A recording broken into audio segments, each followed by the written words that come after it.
Welcome to another episode of Golden Nuggets, Tips and Tales, powered by Property Finder, the most trusted and widely used property portal in the region. With 10 million home seekers and industry professionals connecting every month, trust is the currency of this business. And behind the 700,000 listings on the platform, there's 700,000 tales of how someone earned that trust.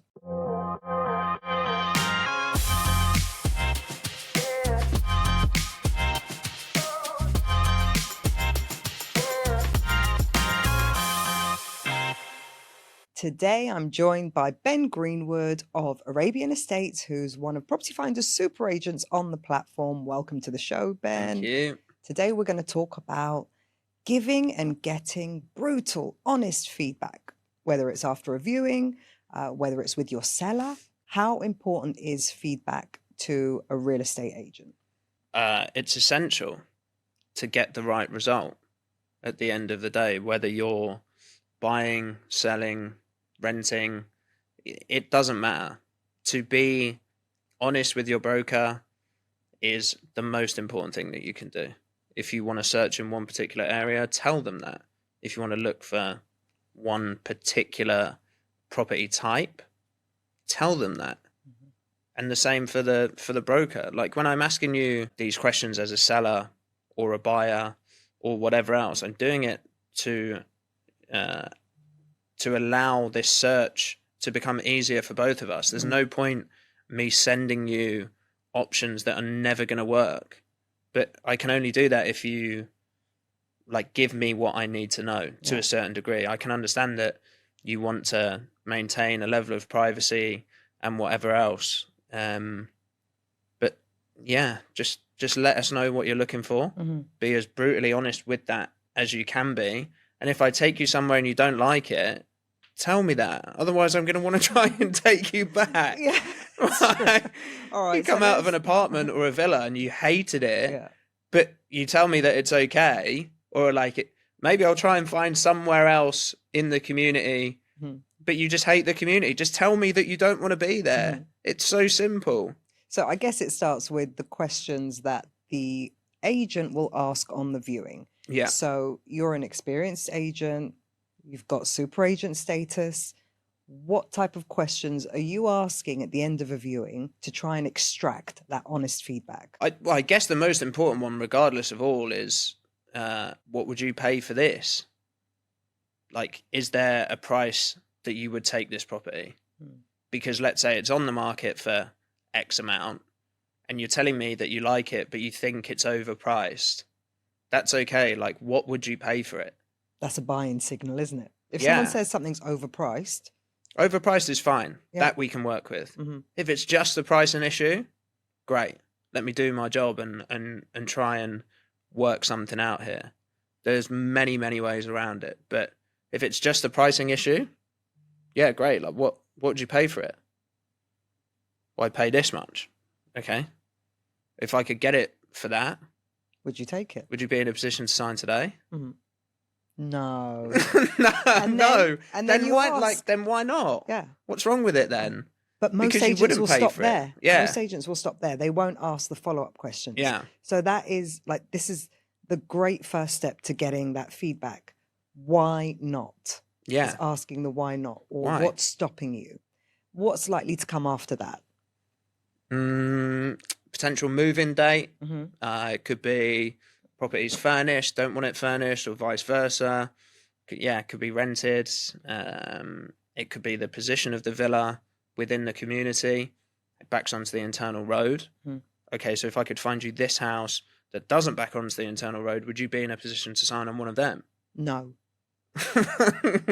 Are you in a position to buy anything? Yes. Yeah? What? Tell me exactly what you want, and let me do my best to try and find that, or get as close to it as I possibly can. And it's about asking what's wrong with this property. Yeah, this is where we are. It starts with this. What don't you like about this? Because it's easy, then you can visualize, I'm stood inside of this property. I don't like the way that the sunlight tracks. Mm-hmm. Great. So if I can twist it 45 or 90 degrees, is that fine? Mm-hmm. No. So more then, it's got to be a full 180, it's got to face the other way. Mm-hmm. That's fine. Like, there are so many things, but if you let me know what's wrong with this one, I don't expect you to buy the first house that we see. Yeah. Like, that'd be great, right? But we like to work for our money as well. This one's no good. Tell me what you don't like about it, and then let me go and do my thing. But be as honest as you can be with me. If it's pricing, fine. Yeah. You know, if it's the community, fine. And I think it's important for buyers and tenants to know that they're not going to offend you. It's not your property. No way. So it's important that they're open and honest, and you as a real estate agent make it comfortable enough environment for them to be open and honest. You can't start getting defensive when they give you feedback. I don't understand how people can. And it happens. Of course it happens. Agents will be like they think it's part of selling. So they might think, let's say an objection is, oh, the kitchen's too small. And they start pushing. Yeah. Actually, no, it's not. It's bigger than the kitchen's not too small. I'm telling you, it's too small. Then I'm just not, me as a buyer, I'll just be like, this person's not listening to me, wants to argue with me. Crazy. And they're not handling my objection. Because what, if that happens when we're talking about the size of the kitchen, what's going to happen when we're going through the contract and we're discussing vital parts of the terms of the deal, and I don't like something that's in the contract? What are you going to do then as my broker? You're supposed to be protecting my best interests here, helping me secure my investment, my home, whatever it is. What happens when there's something in the contract that I'm unsure of or that I don't like? You're just going to tell me to go ahead and sign it anyway? Yeah. Come on. There's that fine line between selling and trying to convince someone. Yeah. Right. How do you draw the line?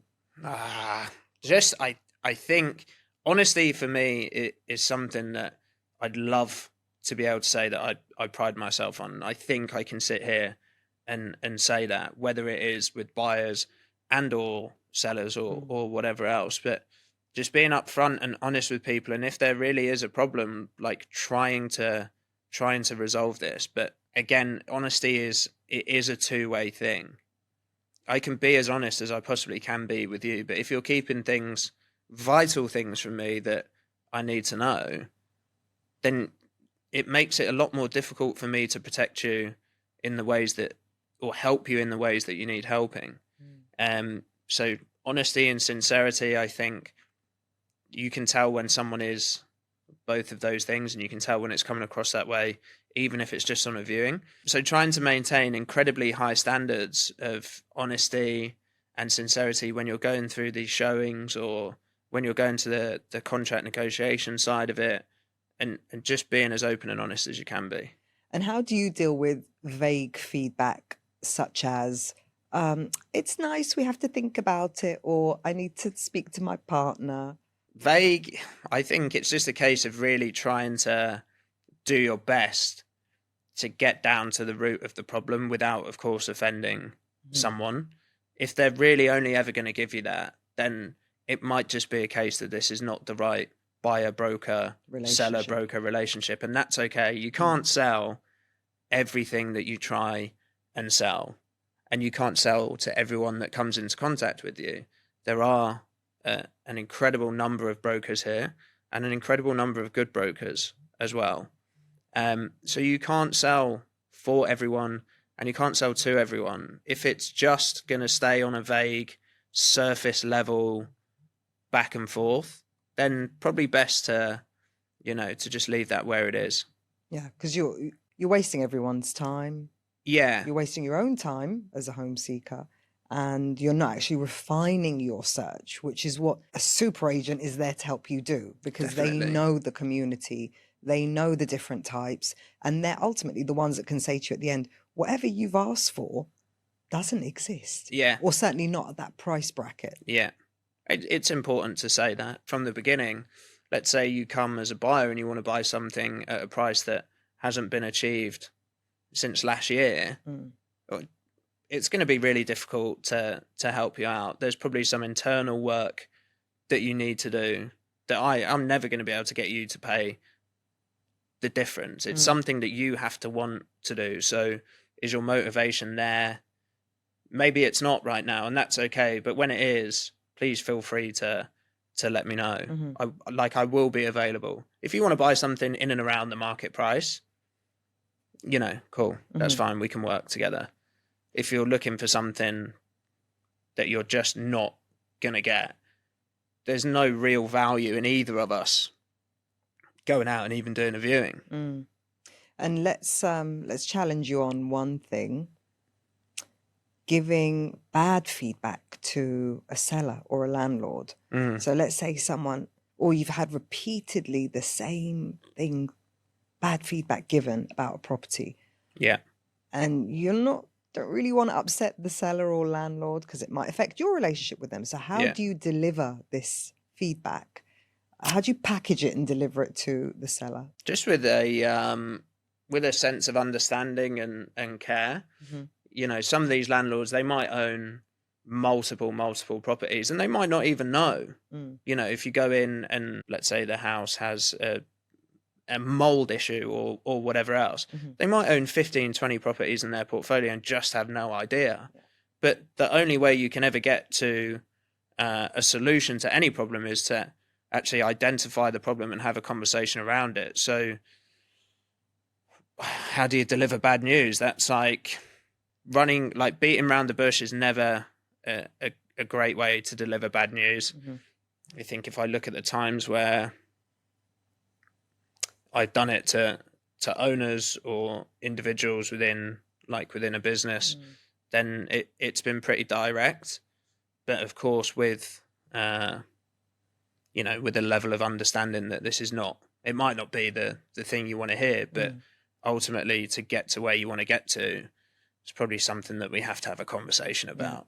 And you can third party it as well. It's not your feedback. Exactly. It's what the viewers have been telling you. So but naturally it would also be my own feedback as well, right? But you can package it up. It depends how you want to come across. Sometimes it's better to just be listen, we've had this feedback a couple of times now, and if I'm honest with you, I can understand why they're why they're saying it, but I would also then offer a solution if it's mold or whatever else, or there's a tenant that won't let us in, or it could be a range of different things. Delivering bad news, sometimes it's also great to come with 2 or 3 options to help them resolve the issue. Ultimately, I've got a problem, but I've also got a solution for you. It's not the biggest problem in the world because I've already kind of resolved it. I just need your approval to go and do X, Y, Z. And sometimes it is rectifying the issue, but some of those issues cannot be rectified. And ultimately, the issues that can't be rectified, like repeated feedback about the garden not being a decent size or the view not being appropriate, that feedback should end up in a price adjustment. Yes, I would say so. There's got to be a benefit to every single feedback conversation. There's no point in giving feedback just to upset the seller. The ultimate goal is to sell the house. And if the feedback is suggesting that due to the plot size or due to the view, it's overpriced, then, everything will sell for a price, for the right price. If we're struggling, you can often say it's either the brokerage, the broker, or the property. In a lot of circumstances, I'd say that the first 2 generally aren't the problem. It's often like the actual unit itself, something to do with that, whether it's pricing, positioning, condition, whatever else. But pricing, of course, is always the most difficult subject. Because if you take that property and you knocked off 40% of the price, of course it would sell tomorrow. It would sell tomorrow. Most definitely. Someone will take it. So it's always about...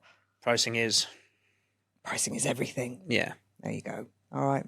Hope you enjoyed that episode and all those little tips on pricing and feedback and getting feedback and giving feedback. Yeah. Catch the rest of Ben's episodes, and while you're at it, why not binge the whole season?